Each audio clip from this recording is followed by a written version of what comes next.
Someone asks you a simple question at a party. So, what do? And for half a second, something happens behind your eyes. A tiny flicker. You answer with your job. I'm in sales. I'm a nurse. I run a shop. Smooth. Practiced. And then you move on, relieved, because the question is over. But I want you to notice what you just did. You were asked who you are, and you answered with what you do. Those are not the same thing, and the fact that you reached for the second one without thinking, that's not small talk. That's a confession. Here is the uncomfortable part, and I'm not going to soften it. You didn't lose yourself to your job. You handed yourself over, one quiet yes at a time. And tonight I'm going to show you exactly how it happened and why you flinch at that question and what's actually still left underneath, because something is still down there. But you've been standing on top of it for years. The hobby you dropped because it stopped being productive. The friend you stopped calling because work was busy and you'd reconnect later, and later never came.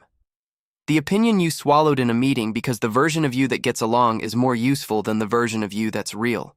Each one was reasonable. Each one was responsible. That's the trap. You didn't sell yourself out in some weak moment. You did it through your strengths, your discipline, your reliability.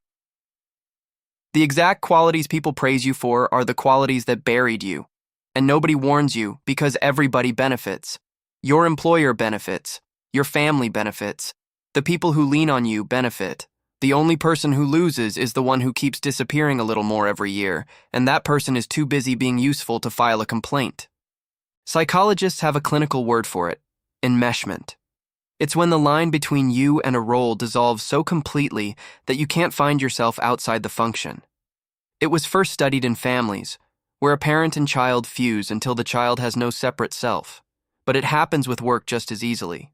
The role stops being something you do and becomes the only thing you are. Let me make it concrete, because this isn't abstract. A mechanic I'll call Dave spent 40 years with his hands inside engines. He was the guy, the one people called. When his body finally forced him to stop, his wife found him standing in the garage at 6 a.m, not working on anything, just standing there. He told her, "I don't know what hands are for if they're not fixing something." A nurse, 26 years on the same ward.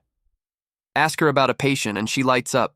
Ask her what she enjoys, what she'd do on a free Saturday with no one to care for, and she goes quiet. Not because she's shy, because there's no file to pull. The answer was deleted to make room for everyone else's. Then there's the manager, the one who climbed. Corner office, title that impresses strangers, the whole thing. On paper, the opposite of lost. But ask him to make a decision that isn't about the company, where to go on vacation, what he actually thinks about something that doesn't show up on a quarterly report, and watch him stall. He's spent so long thinking in the voice of the organization that his own voice has a layer of dust on it. He optimized everything except the question of what he was optimizing for. The higher he climbed, the further he got from the ground where a normal person keeps their actual self, and it's not only the employed. A man who stayed home raising kids hits the day the youngest moves out and feels the floor vanish. His entire identity was needed, and the need just walked out the door. Or the person who got laid off at 53 and discovered, to their horror, that the job hadn't just been paying the bills. It had been answering the question, why do I get up? Take the job away and the question came back, raw, like it had been waiting in a drawer for 30 years. There's a reason this feels like genuine pain and not just sadness. When the brain loses the structure it organized itself around, it doesn't gently adjust. It panics. The same circuitry that fires during physical threat lights up when your sense of self has nothing to stand on. You're not being dramatic when retirement or a layoff or an empty nest terrifies you.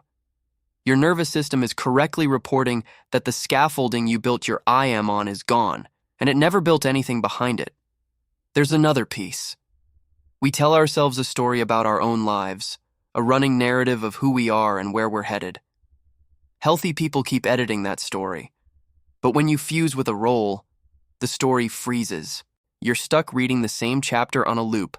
I am the provider. I am the worker. I am the one who handles it, long after the chapter should have ended. And a story that stops moving doesn't feel stable. It feels like being buried in your own biography. Not something you could justify to anyone, just a plain, selfish, pointless want. A want that served no one but you.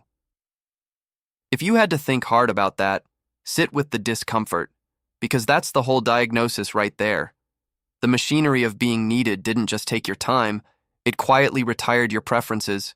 Your opinions got optimized away, your desires got labeled later, and later turned out to be a landfill. Here's the question everyone in the comments of videos like this one keeps asking, in their own words: who am I if nobody needs me? And I want to be honest with you about why that question feels like the edge of a cliff. It's because being needed has been your hiding place. As long as someone needs you, you never have to answer the harder question of whether you'd want yourself if you weren't useful. The function is a costume that lets you skip ever meeting the person underneath, and I know what some of you are thinking right now. Easy for you to say, the bills don't stop. My kids still need me. I can't just go find myself, I have a mortgage. You're right. This is not a video telling you to quit your job and discover yourself in a field somewhere. That's a fantasy, and you're too smart for it. But notice the move you just made. The instant this got personal, you reached for the obligations as a shield. I can't because they need me. That reflex, the one that just protected you from the question, is the exact reflex that buried you in the first place. You used your responsibilities to avoid yourself one more time, right here, in the last 60 seconds, while watching a video about it. The same force that buried you is the only force that can dig you out. You didn't disappear because you were weak. You disappeared because you were relentless, disciplined, dependable, and you pointed every ounce of that at everyone except yourself. That machinery still works. It's just been aimed in one direction for so long it forgot it could turn. You don't need to blow up your life. You need to commit one act of beautiful uselessness, and you need to do it this week. One thing that serves no one, justifies nothing, and exists purely because you wanted it. Buy the strange book. Take the long way home for no reason. Sit somewhere alone and ask yourself what you think about something, anything, and wait for an answer that isn't borrowed from your job. It will feel absurdly small. It might feel selfish. That feeling, that flinch of, this is pointless, is just the costume tightening. Do it anyway, because here's what nobody tells you about getting yourself back. It doesn't come back in one heroic decision. It comes back the way it left, one small choice at a time, in the opposite direction. You disappeared in trades. You return in trades. Every time you choose the thing that's true over the thing that's useful, you pull a little more of yourself up out of the ground, because the person you were before the world handed you a function is not dead. They're not gone. They've been sitting underneath all of it the whole time, waiting for you to stop being useful long enough to remember they exist. The next time someone asks you, what do you do? I don't need you to have a perfect answer. I just need you to notice the flinch and know what it means. It means there's still someone in there worth answering for. So prove me right. If someone in your life has slowly vanished into what they do for a living, a partner, a parent, a friend who only ever talks about work anymore, send this to them. Not as an insult, as a flashlight. Sometimes a person just needs proof that someone can still see them under all of it.